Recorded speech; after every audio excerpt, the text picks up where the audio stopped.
Having done quite a few renovations over the years, there's a few lessons that I've learned, whether it's resurfacing a current property or gutting the property back down to the studs. For this video, we'll go through where to start, what to look for, and some of the tips that I've learned along the way. I'm Michael Ouzas. I'm a realtor here in the city of Toronto. If you ever wanted to book in a call to discuss some of the renovations you're considering doing on your current property or on a property that you're looking to purchase, you can click on that first link in the description down below at any time that works for you. Over the years of my real estate journey, I have done numerous renovations on different types of properties. My very first condo, I put in a new kitchen, painted all the walls, changed some of the lighting, and also updated the bathroom fixtures. That first condo gave me the itch to make some improvements on any future properties that I purchased. On our last adventure, we gutted a house down to the studs, and we learned quite a few lessons along the way as that property is almost fully completed. The first thing I'll mention is that any of these renovations definitely take the time that they need to be done right. So there is no rush when it comes to doing these renos, but there are a few things to look out for, especially when it comes to deciding on whether or not you want to take on a full renovation, to where to start and who to hire. On my next renovation, the first person I would hire to do this process with is a full-time designer. Designers provide a lot of value, and when we first went on to our journey of gutting a house back to the studs, we actually thought we could take on a lot of the design elements ourselves. What we didn't realize at the time was the cost of a designer would eventually be offset by some of the decisions that we had to make along the way because we didn't get a full scope of the project as we were going along. One thing we noticed when we were interviewing designers is a big part of the value proposition is that they will create renderings for your project. So they'll take the current floor plan of the property, they'll organize getting the floor plan done. They will also organize getting all of the permits that need to get done, and they'll connect you with either an architect or structural engineer. Really depends on what your project needs, but they'll know how to guide you through that process. When they make the renderings, it'll help you visually understand what something could look like and also what the finishes could look like. This is a big thing for us as we were going along this journey. We made some decisions along the way that had we had renderings from the get-go, we would have made them earlier, and actually it would have saved us money on having to make those changes the second time around. One of those notable changes for us was we originally wanted an enclosed staircase, but then as we kept going along the project, we realized that we actually wanted the stairs open. Well, that makes a big difference when it comes to getting any kind of stairs refurbished or manufactured, because there's a structural element there that the stairs need to be a certain setup in order to not have a wall which holds them up. So making those decisions after the fact definitely will cost you money in the future. These are some of the things, for example, that if you do have a designer right from the get-go, they'll be able to show you the different renderings and different versions of this property right away. So that way you don't have to make those decisions later. The second piece of the designer aspect is they will help you acquire all the permits necessary for your project. And in the city of Toronto, if you are looking to get permits on a property to do any kind of renovation work, the website is extremely confusing. If you get a designer who knows how to apply and will make those applications for you, they will help streamline that process tremendously. It'll save you a lot of time and energy. And also they will know whether or not you need to bring in a full-on architect, or if you can go the structural engineer route, or if that's even something that you even need on your property. Generally, if you're digging down or adding additions to a property, that's where the architect will come into play. But if you're just removing some walls, maybe a structural engineer will be all you need for the project. And the cost varies tremendously between both an architect and a structural engineer. So that's where having a designer who knows exactly the route to take will certainly play a difference in the cost savings when it comes to where you need to go from your permits and who you need to hire along the way. The last piece with a designer is that they will get you better pricing at a lot of the major stores when it comes to finishing. So if you're looking for tiles, instead of going to Home Depot for $3 or $4 a square foot, they can generally bring you to some of the best tile stores in the area and get you really good pricing when it comes to tiles and finishes, faucets, all that kind of stuff. That's where those designers really do get better pricing. And initially I thought that there was more of a markup from those stores. However, what I found was the pricing that we got from those stores when working with the designer was much better than it was if we just ordered those same products from even a store like Home Depot. The discount was significantly different. So definitely there's a lot of value in hiring a designer, and you can research them online. You can check out their Instagrams, see which designers have the style elements that you like, and really work from there and interview a few, because in this process, and we'll talk about contractors next, you'll want to interview and find someone that you feel will work really well for you. If you do need recommendations, drop a comment down below or book a call with me. I can send some recommendations on some of the designers that we met with. Didn't end up hiring, but I definitely thought they were well organized and would have done a great job on our project. The bonus bonus element that I'll mention on designer is that they create all the price lists, item lists to make sure that when the contractors are ready, they really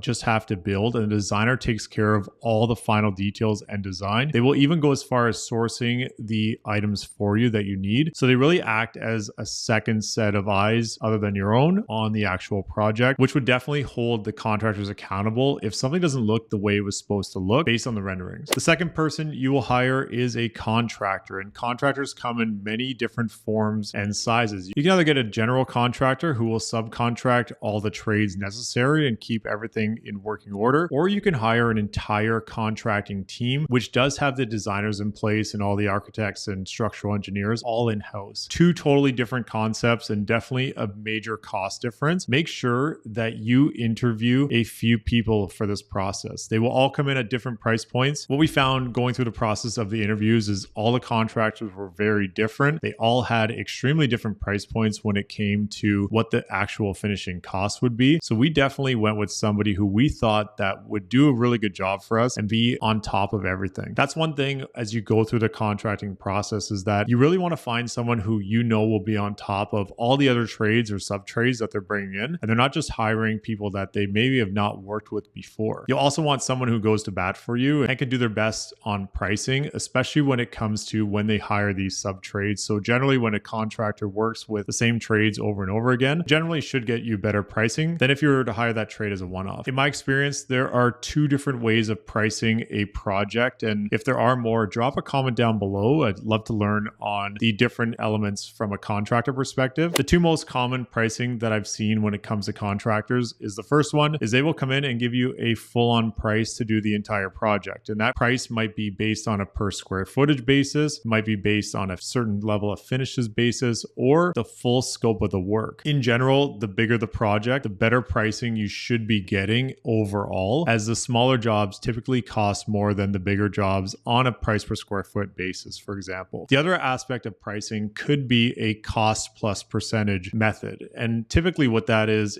you pay the actual cost of whatever that subtrade is. So for example, if something costs $1,000, the contractor may take a percentage on top of that for themselves to manage the entire project. So whether that's 10, 15, or 20%, for example, it would be the $1,000 plus 10, 15, or 20% on top payable to the contractor. The next aspect when you are searching for a contractor is ask them if you can actually go and see their work in person. There may be an element where you can go to either a showroom or you can go see someone's house that they've renovated so you can see what the detail is and the level of finishes. If you are going to see someone's property that's been renovated, so for example, if you're recommended a contractor by someone, ask if you can see that contractor's work so that you can get a good visualization of what the work looks like, and definitely ask how the experience was when working with that contractor. Read reviews, do some research, and that's super important because generally you will be working with this person for a pretty decent amount of time, especially if it's a big project like taking a house and gutting it down to the studs and building the whole thing back up from scratch. The other thing to mention is if you are doing an all-in cost with your contractor, make sure it's very well itemized and everything that you expect is on there. Don't take anything for granted, especially when it comes to what something you think would be included versus what they think is included. Have everything in writing so it's very clear cut. And if you are going with the all-in cost route, so for example, if you are looking to get hardwood flooring, if they give you an allowance of $8 per square foot, is that allowance actually sufficient to cover flooring that you feel would be acceptable for your project? If flooring comes in at $12 a square foot, you would be paying the overages. If flooring that you choose comes in at $5 a square foot, do you get the difference back on the back end, or is there also the installation cost baked into that? So make sure you do ask the questions, because the cost of material and the cost of installation are two totally different things. So if you're expecting that your hardwood is installed, for example, at $8 a square foot, but your allowance is only $8 a square foot and it's an extra $2 to $3 a square foot to install that hardwood, that's a big difference than if you were to purchase a flooring for example, $5 a square foot with $2 to $3 of install to keep you within that allowance budget. Make sure that you ask these questions and don't feel shy to ask more questions than just assuming on the answers. That definitely is something that I can't stress enough, because when you are going through this process, a lot of questions will come up. So make sure you get those answers. Those are my two recommendations on who you will be hiring when it comes to doing a big renovation on your property or even a small renovation on your property. Make sure you ask those questions. Now, I do have a couple other tips that that I feel are super important, especially having just gone through the process. Tip number one, estimate a 50% increase in your budget and a 50% increase in timeline. If someone is promising you a 4-month timeline and a $100,000 cost, it'd be recommended to budget for 6 months and $150,000 on the cost. The reason I say add 50% is because generally when you are going through a renovation, you will add things along the way and you'll see these things come up as you go. So for example, if you redo your entire kitchen, get all new cabinets, all new lighting, you might want to also redo the appliances or get new appliances, and you might not just get the generic ones at that point. So generally you will spend more than anticipated on the project. And from a timeline perspective, there are always things that come up, whether it's a delay on the permits or even just any kind of delays when it comes to trades or whatever's next in line. So add that 50% of timeline as well. My next tip is to be flexible, but don't compromise on the finishes. The reason I mentioned to be flexible is because if you are renovating a house in, for example, the city of Toronto, these houses are 80 to 120 years old in general. These houses typically didn't have air conditioning, they didn't have bulkheads, they didn't have any of those elements that you'd expect in a newly built home today. So if you are working on a project and you are opening up all the walls, you may have to be a little bit flexible to have a bulkhead somewhere, or you'd have to lower the ceilings to incorporate that bulkhead. So you want to be a bit flexible as you go along the way. If, for example, there are some things that your contractor can't do because the age of the house and just the way things work, you'll have to be flexible on some of those elements. That being said,